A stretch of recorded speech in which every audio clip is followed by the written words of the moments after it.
To sum it up, the Austro-Hungarians and the Russians used recon airplanes.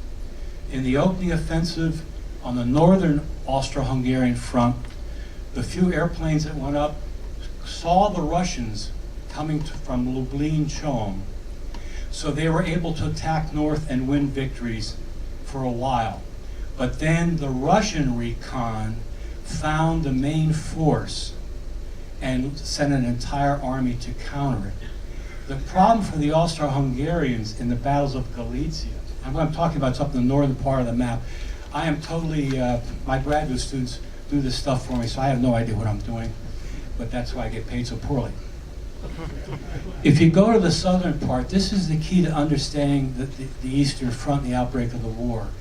If you look down to the southeast part of the front, number one, the Austro-Hungarians sent their horse cav out, 15 divisions, to go 100 miles into Russian territory. The problem was they had brand new saddles, and the horses could not be ridden because of the sores on their back.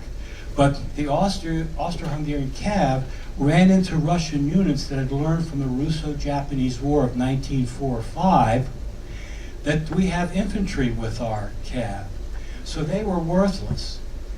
So the Austro-Hungarian, the few planes that could get off the ground, could not find the Russians because they didn't march during the day, they marched at night. And to make a long story short, the Austro-Hungarians launched an offensive north with 18 divisions, and on the east they assumed there were no Russians there. So when the Austro-Hungarian Third Army attacks with 7 divisions in southeast Galicia, an hour later 21 Russian divisions attacked. Well, let me summarize 1914. Battle of the Marne, 500,000 casualties France, 500,000 casualties Germany.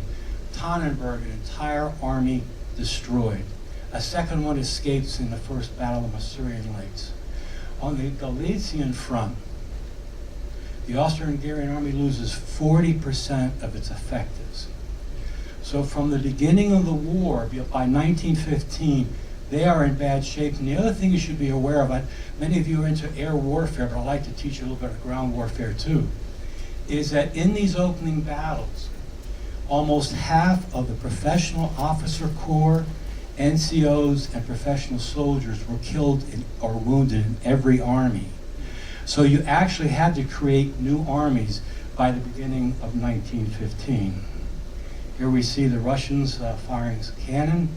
These are the Russians attacking. And by the way, when you see these World War I videos, I tell my students, in many of the videos, and I can tell you from personal experience, I was an officer in the 1st Air Cav, and I'm sitting at the bar at Fort Benning, and they're showing the capture of a Viet Cong village. We had just practiced at that village at Fort Benning. The point I'm making is in World War I and World War II, they don't take the pictures during the battle, they recreate it and take the picture. So this guy was paid to lay down and go to sleep.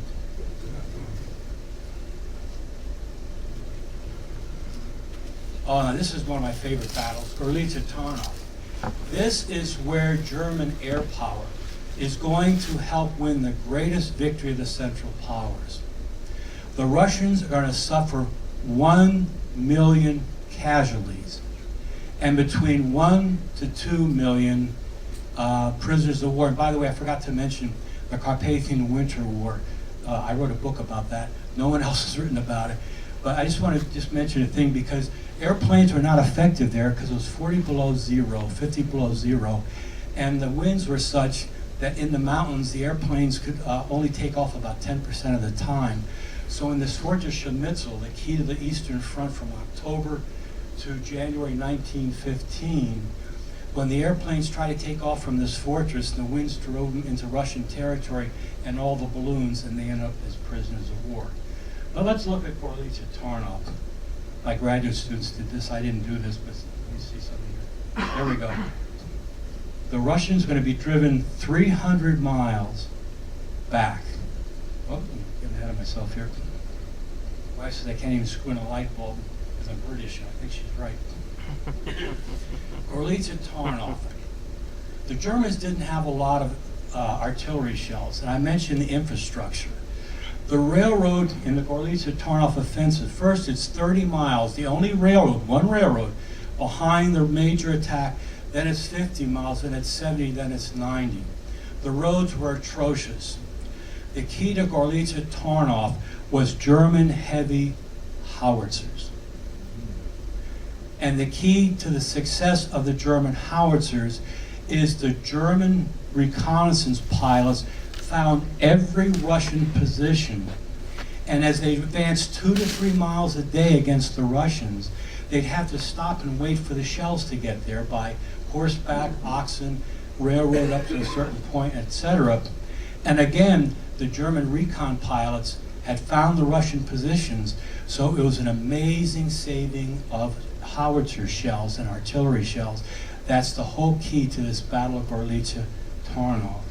Again, air power was absolutely necessary. Let's skip some of this. Can you hear me, or am I getting away from the mic? Are we all right? Okay. In 1915, which I've been talking about, only Russia, Italy, and Germany in 1915 had a few operational large airplanes that had range enough to bomb. And I'm sure you're aware of the fact, because this is true of the fighters, the development of bomber aircraft on the Western and Eastern Front was dependent upon getting or developing larger engines. But when 5 out of 7 Zeppelins were shot down on the Western Front, they were sent to the Eastern Front and to the German Navy. And the Zeppelins proved quite effective in reconnaissance. This is actually a Zeppelin over Warsaw during the Warsaw campaign. So the Zeppelin did have its role in the East, and we heard a lot about them. The key to them, they lost more to weather than they did to combat. And the larger they got, the more dangerous it became to fly them. But one of the things I try to tell my students is the idea of strategic bombing was not developed in the First World War. It's one of those myths that came out of the war that became very, very dangerous, because strategic air bombing was really in its infancy. This is a set of Russian planes they got from France. Newports. All right, I'm going to jump to 1916. Brusilov offensive. We're going to watch them go west. And then we'll see the Cossacks. Let's go back to the Western Front. The Brusilov offensive is the most effective and the greatest Entente victory. Not the Western Front. Again, the greatest victory in Europe is at Brusilov, with the Brusilov offensive. And here again, aircraft. But Brusilov was the first Russian general to put several things together. One, we should have recon, because the Russians were not that good at it. He made sure the airplanes went up and for the first time took accurate pictures.